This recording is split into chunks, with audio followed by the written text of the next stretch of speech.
Shalom Bapak Ibu, apa kabar? Bersyukur sekali walaupun dalam kondisi yang serba sulit, serba membingungkan mungkin buat sebagian dari kita, tetapi kita masih bersyukur karena bisa bertemu lewat online ya Bapak Ibu ya. Tentu ini tidak nyaman buat Bapak Ibu, tidak senyaman biasanya, dan tentu saja kurang nyaman buat saya karena saya tidak bisa menatap wajah Bapak Ibu yang tentu sekarang sumringah begitu ya. Saya menatapnya hanya monitor. Dan ini suatu hal yang sulit sebetulnya, tetapi mau tidak mau kita harus belajar di masa-masa seperti sekarang, sehingga nanti saya mengharap kita semua memiliki keterampilan yang baru ya Bapak Ibu. Setelah masa COVID ini, ternyata saya bisa presentasi hanya menghadap kamera, begitu Bapak Ibu ya. Dan tentu saja Bapak Ibu juga memiliki keahlian yang lain yang baru ditemukan di masa-masa COVID ini. Ya, Bapak Ibu perkenalkan, nama saya Christine Wibowo. Ini keluarga saya Bapak Ibu. Kalau Bapak Ibu ingin nanti kontak dengan saya, Bapak Ibu bisa scan di sini. Ya, nanti bisa dilihat di scan Bapak Ibu. Atau bisa lihat nanti di panitia. Ini Instagram saya, namanya menggunakan X Bapak Ibu, Xtin ya. Jadi mahasiswa saya sering memanggil saya dengan sebutan Bu Xtin. Nah, apakah Bapak Ibu memiliki putra-putri, keponakan atau siapapun, tetangga mungkin yang kuliah di Fakultas Psikologi Unika, kemungkinan besar bertemu dengan Bu Xtin, begitu Bapak Ibu ya. Nah, mari hari ini dalam 30 menit ke depan, tidak bisa berlama-lama, kita akan bicara tentang sedikit lah ya Bapak Ibu ya, tentang yang disebut dengan inner child. Apa itu Bapak Ibu? Jadi inner child itu ada anak di dalam diri kita. Tentu saja ini bukan horor Bapak Ibu, tapi nanti saya akan membahas sedikit dan saya percaya Bapak Ibu sebetulnya sudah memahami ini, tapi nanti kita akan ulas bersama-sama. Baik Bapak Ibu, saya akan memulainya dari Filipi 3 ayat 13 sampai 14. Ini ayat favorit saya kalau saya diundang untuk mengisi materi di acara-acara ulang tahun Bapak Ibu. Ini menarik sekali loh ya. Filipi 3 ayat 13 sampai 14. Saudara-saudara, aku sendiri tidak menganggap bahwa aku telah menangkapnya. Tetapi ini yang kulakukan. Aku melupakan apa yang telah di belakangku dan mengarahkan diri kepada apa yang di hadapanku dan berlari-lari kepada tujuan untuk memperoleh hadiah, yaitu panggilan surgawi dari Allah dalam Kristus Yesus. Menarik ya ayat ini Bapak Ibu. Ayat ini seperti saya ngomong ke Bapak Ibu gitu loh. Bapak Ibu, aku sebetulnya juga belum bisa menangkapnya, tetapi ini yang kulakukan. Aku melupakan yang ada di belakangku. Ini menarik sekali, Rasul Paulus mengatakan itu, bahwa kita harus melupakan yang ada di belakang dan mengarahkan diri kepada yang di depan. Nggak hanya mengarahkan saja Bapak Ibu, tetapi berlari-lari kepada tujuan. Jadi harus gercep Bapak Ibu, kalau anak zaman sekarang bilang, gerak cepat. Nah, apa kaitannya dengan inner child? Ini menarik sekali ayat ini, baik kita akan kupas sedikit Bapak Ibu ya. Nah, saya mengajak Bapak Ibu semua untuk merem boleh, tidak juga tidak apa-apa, untuk mengingat masa kecil kita. Saya hitung sampai 10 Bapak Ibu dalam hati ya. Bapak Ibu merem boleh, tidak boleh, mengingat masa lalu. Waktu masih kecil.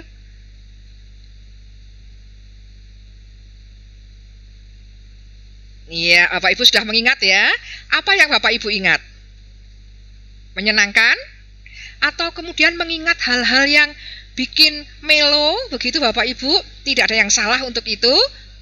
Nah, itulah yang disebut dengan inner child. Waktu kita mengingat masa lalu, baik yang membahagiakan maupun sedikit menyesakkan dada atau sampai betul-betul menyedihkan. Kata orang anak muda sekarang, sampai kita kalau ingatnya itu netes eluh di pipi ya Bapak Ibu ya, karena saking sedihnya. Enggak apa-apa Bapak Ibu, itu adalah masa-masa kecil kita, pengalaman di masa lalu yang masih keinget dan mungkin masih kebawa dalam diri kita. Itu yang disebut dengan inner child. Saya ambil dari salah satu tokoh, yaitu John Bradshaw, mengatakan bahwa ada anak kecil dalam setiap diri kita. gitu ya. Nggak horor ya Bapak Ibu, tapi pengalamannya tadi. Mungkin ada inner child yang seperti luka batin yang dirasakan oleh anak kecil semasa dalam pengasuhan orang tua. Jadi ada hal-hal yang tidak menyenangkan untuk anak-anak waktu kita masih anak ya Bapak Ibu ya. Tapi inner child ini juga bisa berarti yang positif. Dulu kita punya harapan, punya motivasi, begitu Bapak Ibu. Nah, semua pengalaman masa lalu waktu masih kita kecil itu kebawa di dalam diri kita, munculnya dalam bentuk perilaku atau emosi yang tidak disadari. Nah, seringkali saya dulu suka protes sama orang tua saya. Papa, mama itu cerewet banget ya. Kalau ngomong tuh nyebelin. Terus dalam hati saya berpikir, besok tuh ya, kalau saya jadi orang tua, saya nggak akan seperti itu, gitu ya.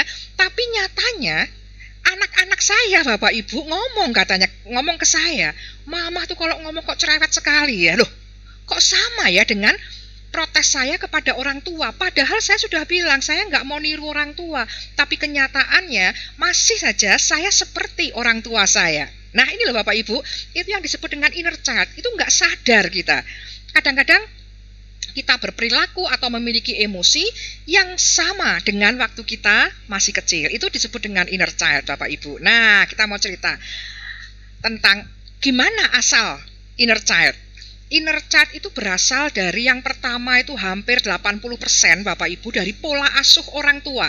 Bagaimana orang tua mengasuh kita itu akan membuat inner child buat kita, baik positif maupun negatif. Nah Bapak Ibu pada malam ini atau siang Bapak Ibu mendengarkan atau melihat YouTube ini, kita belajar bagaimana kita menghadapi inner child, tetapi sekaligus kita belajar pola asuh supaya anak-anak kita, kalau kita memiliki anak, cucu, supaya inner child mereka itu baik ya Bapak Ibu ya. Jadi kita bisa belajar dari dua sisi, kita sebagai orang dewasa yang memiliki inner child dan kita sebagai orang dewasa yang berperan dalam membentuk inner child untuk anak-anak kita. Begitu ya. Yang pertama pola asuh Bapak Ibu.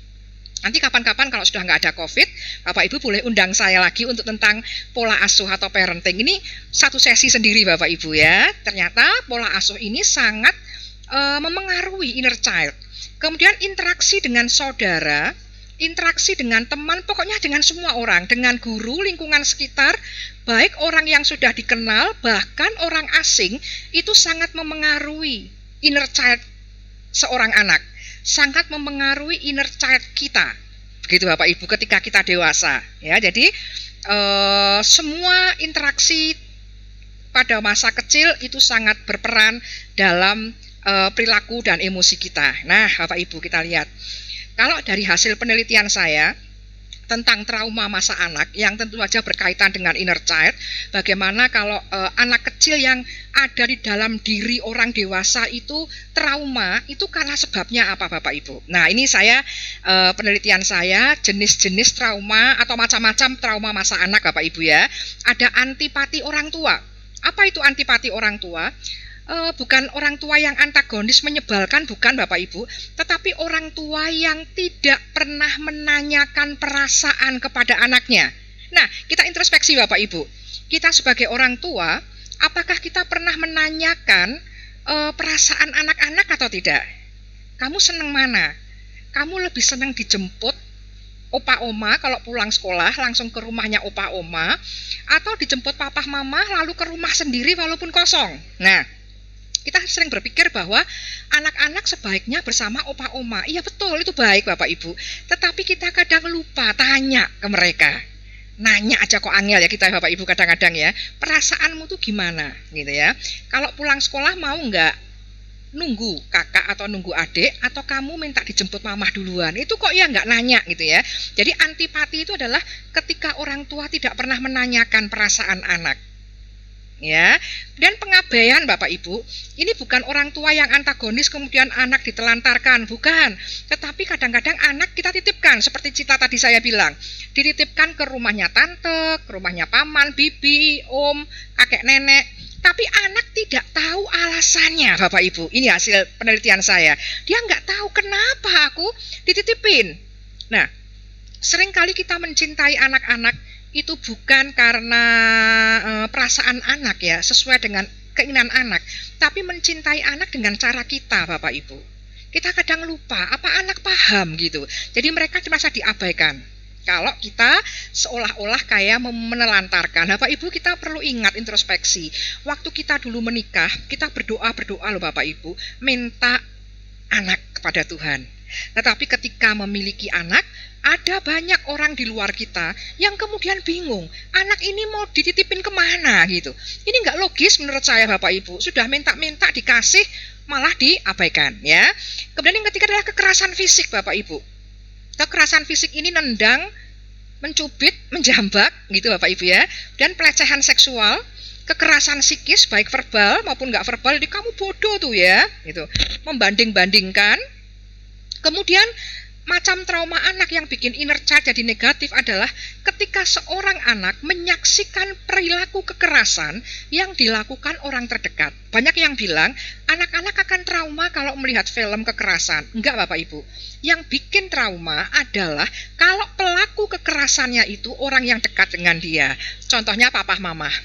Pertengkaran saudara yang sangat keras itu membuat anak-anak menjadi trauma Bapak Ibu. Jadi banyak orang bilang pokoknya yang penting aku tuh nggak cerai, bertengkar ya nggak apa-apa, yang penting nggak cerai. Tapi itu bikin trauma karena yang melakukan perilaku kekerasan itu papa mama yang sangat dicintainya, dan itu bikin trauma. Nah, menariknya adalah Bapak Ibu, ini saya nilainya 1 sampai 4 di rata-rata. Ternyata kekerasan fisik ini nilainya paling tinggi. Bapak Ibu lihat slide saya, paling tebal adalah kekerasan fisik.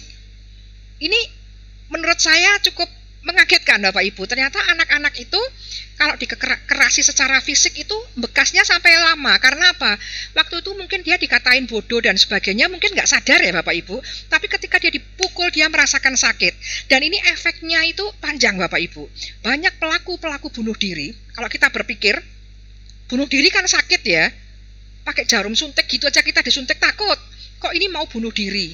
Karena kemungkinan dia merasa bahwa rasa sakit itu menyelesaikan segalanya. Karena waktu masih kecil, kalau dia nggak ngerjain PR misalnya, dipukul, rasa sakit.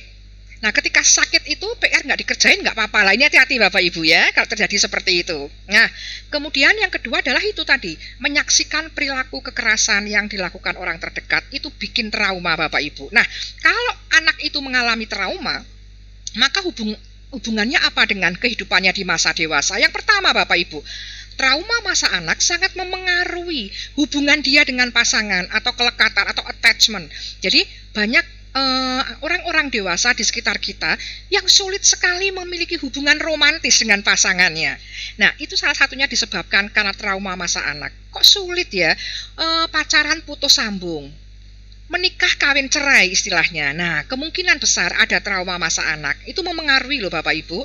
Terus memengaruhi juga dengan coping. Ini Bapak Ibu ya, trauma masa anak memengaruhi coping, cara menyelesaikan masalah itu jadi berantakan gitu Bapak Ibu. Kadang kita suka mikir, kok ada ya orang yang selalu punya masalah, sementara orang lain tidak. Kemungkinan ada trauma masa anak ya. Kemudian berikutnya, trauma masa anak ini juga bisa menyebabkan orang itu bergangguan, tidak stabil emosinya, perilakunya berisiko, mabuk, narkoba, termasuk kawin cerai, perilaku seksual yang bebas, gitu-gitu Bapak Ibu. Itu pengaruhnya juga karena trauma. Tapi penelitian saya sangat menarik loh Bapak Ibu. Ternyata tidak semua orang yang mengalami trauma masa anak mengalami ini semua Bapak Ibu. Tidak semua ternyata. Karena apa? Ada beberapa orang yang tetap tangguh di masa dewasanya walaupun dia mengalami trauma masa anak. Karena apa Bapak Ibu? Karena dia justru waspada terhadap ancaman. Jadi waktu masih kecil, dia menyaksikan orang tuanya itu bertengkar, mabuk-mabukan ayahnya, gitu-gitu. Dia justru memiliki deteksi dini. Aku harus berbuat seperti apa supaya papaku nggak marah lagi. Aku harus berbuat apa supaya mengurangi stresnya mama gitu. Sehingga ketika dia dewasa, justru copingnya ini lumayan bagus Bapak Ibu. Begitu kira-kira. Jadi trauma itu akan menjadikan inner child yang negatif atau tidak sangat tergantung pada orang tersebut Bapak Ibu. Apakah orang tersebut mau belajar tentang traumanya atau tidak? Iya, ini Bapak Ibu. Lah, dewasa itu apa? Menurut Diamond, dewasa adalah menerima masa lalu, memahami kebutuhan inner child, dan memenuhinya tanpa bergantung kepada siapapun. Jadi misalnya gini Bapak Ibu, saya memiliki keluarga yang sangat miskin dan tidak akur. Jadi ayah ibu itu bertengkar gitu Bapak Ibu ya. Nah kemudian ketika saya menjadi orang dewasa, bisa disebut dengan dewasa kalau saya bisa menerima inner child saya dan saya mengakui bahwa kehidupan saya nggak menyenangkan sih, tetapi saya tahu itu salah, kehidupan keluarga seperti itu salah, dan nanti kalau saya punya keluarga, saya berharap tidak seperti itu lagi, dan saya bisa mencontoh keluarga teman saya yang harmonis, misalnya begitu Bapak Ibu. Jadi oke lah begitu, orang tua saya seperti itu tapi nggak apa-apa. Bapak Ibu percaya nggak Bapak Ibu, ketika saya sekolah sampai saya kuliah, kadang-kadang kan ada itu ya Bapak Ibu seperti pentas seni gitu-gitu ya Bapak Ibu ya, dan saya kadang-kadang di situ juga ikut, dan saya justru bangga ketika papa mama saya nggak ikut loh Bapak Ibu. Padahal anak-anak lain orang tuanya datang. Lah papa mama saya yang sudah miskin bertengkar terus nggak mungkin datang. Tapi justru di situ saya bangga. Bangganya apa? Saya ingin nunjukkan ke teman-teman, lihat, papa mama saya nggak lihat, tapi saya berprestasi. Nah setelah saya pentas Bapak Ibu, biasanya saya pulang ke rumah dan saya menceritakan itu ke mama saya dengan bangga. Loh papa mama nggak datang tapi akunya berprestasi loh. Nah itu loh, lihat Bapak Ibu. Jadi oke gitu, masa pahit, masa apapun nggak masalah menurut saya, bagaimana kita menyikapinya, itu dewasa. Nah Bapak Ibu lanjut.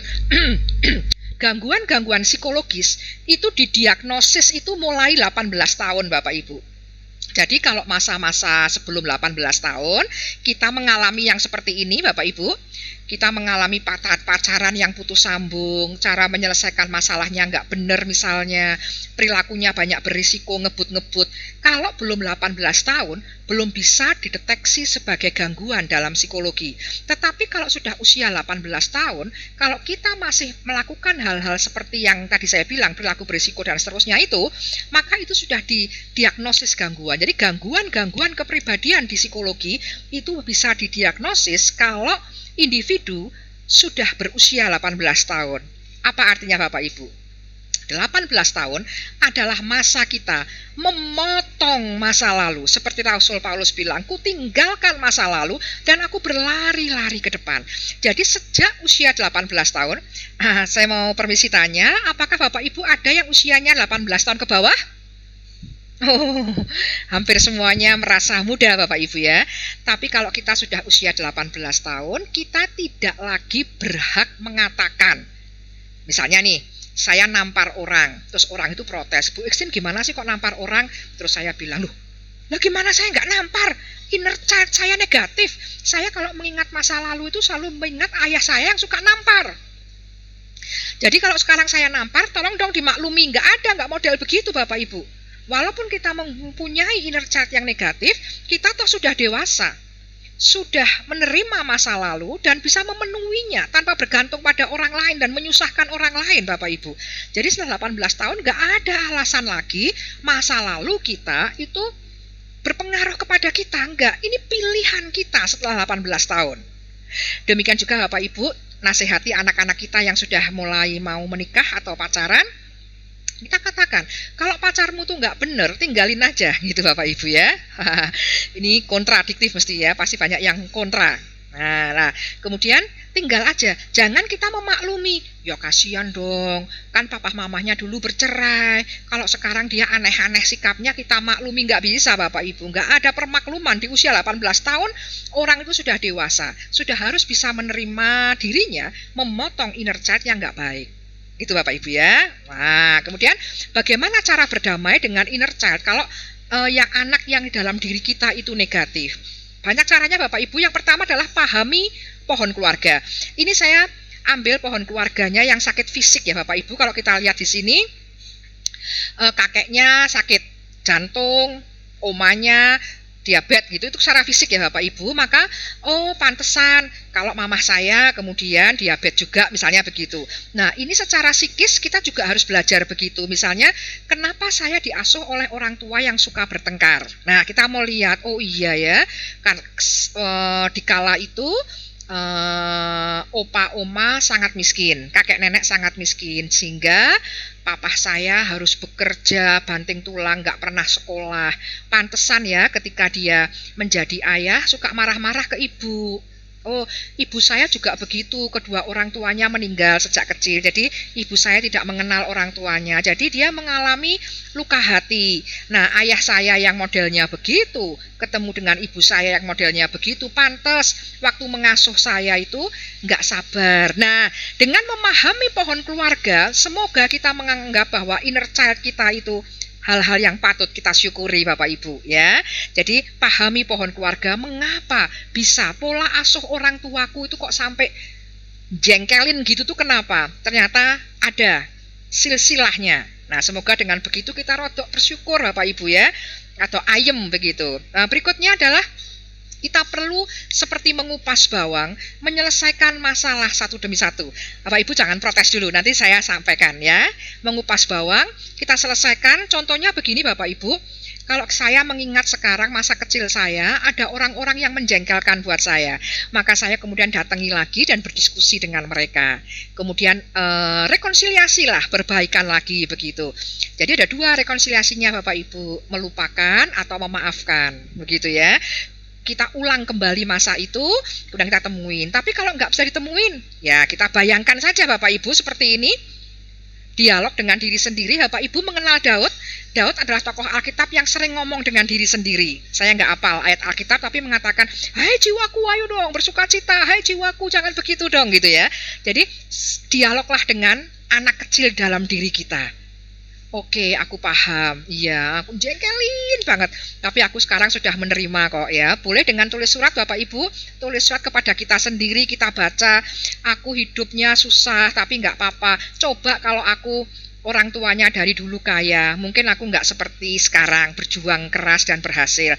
Coba kalau dulu orang tuaku akur, sekarang aku tidak pernah berjuang membuat keluarga yang akur. Begitu-gitu ya Bapak Ibu ya. Nah, ini cara berdamai. Kemudian Bapak Ibu, ayo fokus ke depan, berprestasilah di satu bidang aja Bapak Ibu, di satu bidang aja. Kalau kita sudah sukses Bapak Ibu, maka kita akan melihat luka-luka yang lama itu masih ada di situ, tapi nggak menyakiti lagi. Bapak Ibu, tentu saja saya pribadi nih, saya memiliki banyak sekali kenangan yang nggak enak lah ya, menyebalkan, menjengkelkan, memalukan begitu ya. Tetapi kemudian saya pernah fokus, pokoknya yang penting saya kuliah di psikologi dan saya menjadi guru Bapak Ibu. Cita-cita saya menjadi guru dan jadi nganten. Jadi guru dan jadi nganten ya Pak Ibu ya. Kemudian setelah saya keluar dari kota saya dulu di Wonosobo kecil Bapak Ibu. Kemudian saya fokus untuk kuliah. Nah, kemudian saya menjadi guru Bapak Ibu, guru di psikologi Unika sekarang. Nah, ketika saya sudah menjadi guru, mungkin itu bukan prestasi yang menakjubkan buat banyak orang, tapi buat saya wow banget gitu Bapak Ibu ya, dari orang yang nggak punya bisa mengajar di alma mater saya. Nah, ketika saya sudah menjadi guru Bapak Ibu, saya menoleh ke belakang. Masih ada nggak orang-orang yang menyebalkan? Ya masih ada, tetapi sudah tidak menyakiti saya lagi. Jadi fokusnya adalah di prestasi justru Bapak Ibu, di prestasi. Kalau kita memiliki prestasi, kita melihat ke belakang, itu nggak menyakiti lagi. Bapak Ibu sering mendengar motivator atau pembicara-pembicara andal Bapak Ibu yang ngomong di panggung itu bilang begini, dulu saya gagap, sekarang lihat saya bisa pidato. Ya Bapak Ibu ya. Jadi suatu saat semua kenangan-kenangan kita yang tidak baik itu bisa kita ceritakan kepada orang lain dengan penuh gembira Bapak Ibu. Dulu saya nggak punya rumah tapi lihat sekarang ya. Dan seterusnya. Jadi berprestasilah minimal satu bidang. Kalau prestasinya lebih banyak lebih oke lagi Bapak Ibu ya. Jadi berprestasi. Kemudian Bapak Ibu, kalau ngupas bawang, menyelesaikan masalah tidak cepat, karena kan masalahnya banyak banget, lapisan bawangnya terlalu tebal. Kalau kita kupasin satu-satu nggak cukup dong Bapak Ibu ya, akan membutuhkan waktu yang sangat lama. Maka fokus aja dengan apa yang Tuhan inginkan kepada kita. Paulus mengatakan apa? Berlari-lari untuk mencapai hadiah, yaitu kehendak Tuhan. Jadi kalau kita sudah pusing banget ini, masalahnya banyak sekali, dikupas tidak selesai, maka fokus saja pada apa maunya Tuhan untuk hidup kita. Mungkin kita Diminta Tuhan untuk lebih melayani lagi, lebih giat dalam paduan suara, lebih berprestasi lagi, dan menjadi berkat bagi orang lain. Suatu hari nanti Bapak Ibu, kita nggak perlu ngupas bawang. Kita lihat Bapak Ibu, saya ajak Bapak Ibu melihat titik hitam yang ada di sini Bapak Ibu. Kelihatan Bapak Ibu? Coba dilihat terus, nanti lama-lama slide-nya jadi apa? Slide-nya. Dilihat, ya. Lama-lama jadi apa Bapak Ibu? Dilihat terus, iya.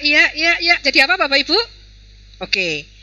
Bercak-bercak warna itu lama-lama akan hilang. Nah, demikian juga Bapak Ibu dengan inner child kita. Walaupun apapun yang terjadi, banyak sekali masalah-masalah di masa-masa lalu kita.